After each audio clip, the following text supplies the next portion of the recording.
ഹരി ഓം. 37ാമത്തെ സ്തുതി ബ്രഹ്മസ്തുതി. ഭഗവാന്റെ കൂർമാവതാരഥവാൻ വേണ്ടി അതിൻ്റെ പശ്ചാത്തലം ഒരുക്കുന്നു. ദുർവാസാവ് മഹർഷി ഒരു നാൾ ദേവേന്ദ്രനൊരു പൂമാല സമ്മാനിച്ചു. ഇന്ദ്രൻ ആ മാലയെ വേണ്ടത്ര മാനിച്ചില്ല എന്ന് മഹർഷിക്ക് തോന്നി. അദ്ദേഹം ഉടനെ ശപിച്ചു. അതിനാൽ ദേവന്മാരുടെ എല്ലാ ഐശ്വര്യവും അസ്തമിച്ചു. ഐരാവതം, അപ്സരസ്സുകൾ, കാമധേനു, കൽപ്പവൃക്ഷം മുതലായ സ്വർഗീയ വിഭവങ്ങളൊക്കെ അപ്രത്യക്ഷമായി. ഈ അവസരത്തിൽ അസുരന്മാരുടെ ആക്രമണവും വന്നു. തുടർന്നുണ്ടായ യുദ്ധത്തിൽ ദേവന്മാർ മരിക്കുകയും ചെയ്തു. അങ്ങനെ സ്വർഗലോകം അസുരാധിപത്യത്തിലായി. അത് ഇതര ലോകങ്ങളിലേക്കും വ്യാപിച്ചു. അവശരായ ദേവന്മാർ ബ്രഹ്മാവിനെ സമീപിച്ചു. ബ്രഹ്മാവും ദേവന്മാരും വാഴ്ത്തി സ്തുതിക്കുകയാൽ അവരുടെ ദീനത നീക്കി രക്ഷിക്കാനായി മഹാവിഷ്ണു അവരുടെ മുൻപിൽ പ്രത്യക്ഷനായി. അനേകം സൂര്യന്മാരുടെ തേജസ്സുള്ള ഭഗവാനെ കണ്ണുകൾ അഞ്ചിപ്പോയതുമൂലം അവർക്ക് ശരിക്ക് കാണാൻ കഴിഞ്ഞില്ല. നീല നിറം ചേർന്ന മഞ്ഞപ്പട്ടുടുത്ത് മഹാരത്നങ്ങൾ ചേർന്ന കിരീടവും കൗസ്തുഭം, വനമാല എന്നിവ ധരിച്ച് ലക്ഷ്മീദേവിയെ മാറിൽ ചേർത്ത് സുദർശനാദി ആയുധങ്ങളും ധരിച്ച് മിന്നുന്ന ഭഗവാനെ കണ്ട് ബ്രഹ്മാവും മഹാദേവനും വീണു വണങ്ങി സ്തുതിച്ചു. സ്തുതി കേൾക്കാം. ബ്രഹ്മോവാച അജാതജന്മസ്ഥിതി സംയമായ ഗുണായ നിർവാണസുഖാർണവായ അണോരണിമ്നേ പരിഗണ്യധാംനേ മഹാനുഭാവായ നമോ നമസ്തേ. രൂപം തവൈതത് പുരുഷശഭേജ്യം ശ്രേയോർത്തിഭിർവൈദികതാന്ത്രികേണ യോഗേന ധാതഃ സഹനസ്ത്രിലോകാൻ പശ്യാമ്യമുഷ്മിൻ നുഹ വിശ്വമൂർത്തോ. ത്വയ്യഗ്ര ആസീത് ത്വയ് മധ്യ ആസീത് ത്വയ്യന്താസീദിതമാത്മതന്ത്രേ. ത്വമാദിരന്തോ ജഗതോസ്യ മധ്യം ഘടസ്യ മൃസ്നേവ പരസ്മാത്. ത്വം മായയാത്മാശ്രയയാ സ്വയേദം നിർമായ വിശ്വം തദനുപ്രവിഷ്ടഃ. പശ്യന്തി യുക്താ മനസാ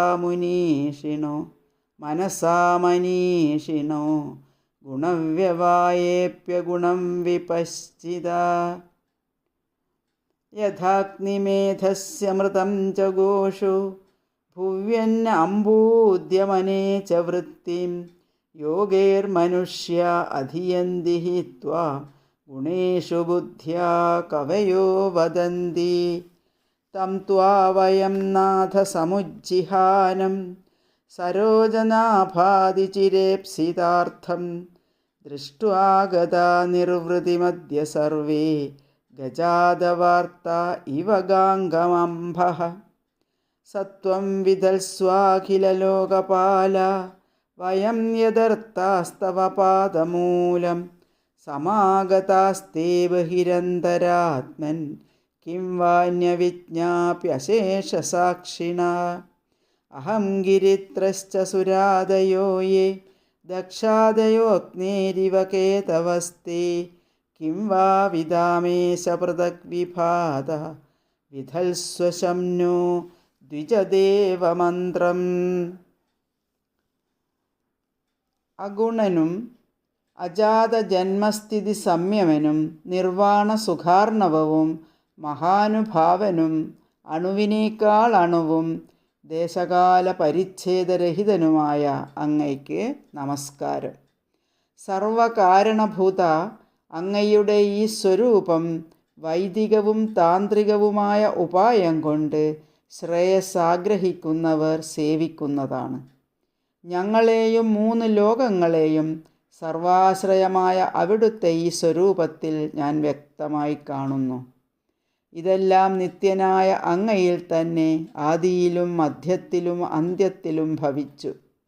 കുടത്തിൻ്റെ ആദിമധ്യാന്തങ്ങൾ എപ്രകാരം മണ്ണു തന്നെയാണോ അങ്ങനെ പ്രധാനത്തിൽ നിന്നു തന്നെയും അതീതനും പരമകാരുണീരനുമായ അങ്ങു തന്നെ പ്രപഞ്ചത്തിൻ്റെ ആദിമധ്യാന്തങ്ങൾ. അതുകൊണ്ട് ഗുണങ്ങൾക്ക് പരിണാമം വന്നാലും ശാസ്ത്രരഹസ്യമറിഞ്ഞ വിവേകികൾ ജിതേന്ദ്രിയരായി മനസാ അങ്ങയെ പരിണാമരഹിതനായി തന്നെ ദർശിക്കുന്നു. മനുഷ്യൻ അഗ്നിയെ വിറകിൽ മഥനം ചെയ്തും നെയ്യദധ്യാദികൾ കടയുന്നതുകൊണ്ടും അന്നത്തെ ഭൂമിയിൽ കൃഷിയാദികൾ കൊണ്ടും ജലത്തെ കുഴിക്കുന്നതുകൊണ്ടും ജീവികയെ വാണിജ്യാദികൾ കൊണ്ടും എങ്ങനെ പ്രാപിക്കുന്നുവോ അങ്ങനെ തന്നെ വിവേകികൾ സൂക്ഷ്മബുദ്ധി കൊണ്ട് സർവകാര്യങ്ങളിലും അനസ്യൂതമായി വർത്തിക്കുന്ന അങ്ങയെ അറിയുകയും അറിയിക്കുകയും ചെയ്യുന്നു. നാഥ സരോജനാഭ, ഏറെ കാലമായി കാണാൻ ആഗ്രഹിച്ചു കൊണ്ടിരുന്ന അങ്ങയെ പ്രത്യക്ഷമായി കണ്ട് കാട്ടുതീ കൊണ്ട് പീഡിപ്പിക്കപ്പെട്ട ആനകൾ ശീതള ഗംഗാജലം പ്രാപിച്ചിട്ടെന്ന പോലെ ഞങ്ങളെല്ലാം പരമാനന്ദഭരിതരായി. ലോകപാലരായ ഞങ്ങൾ യാതൊന്നിനു വേണ്ടി അങ്ങയുടെ പാദമൂലം പ്രാപിച്ചുവോ അത് സർവേശ്വരനായ അങ്ങ് ചെയ്യണം. അന്തരാത്മൻ സർവസാക്ഷിയായ അങ്ങയ്ക്ക് പുറമേ വല്ലതും അറിയിക്കേണ്ടതായിട്ടുണ്ടോ?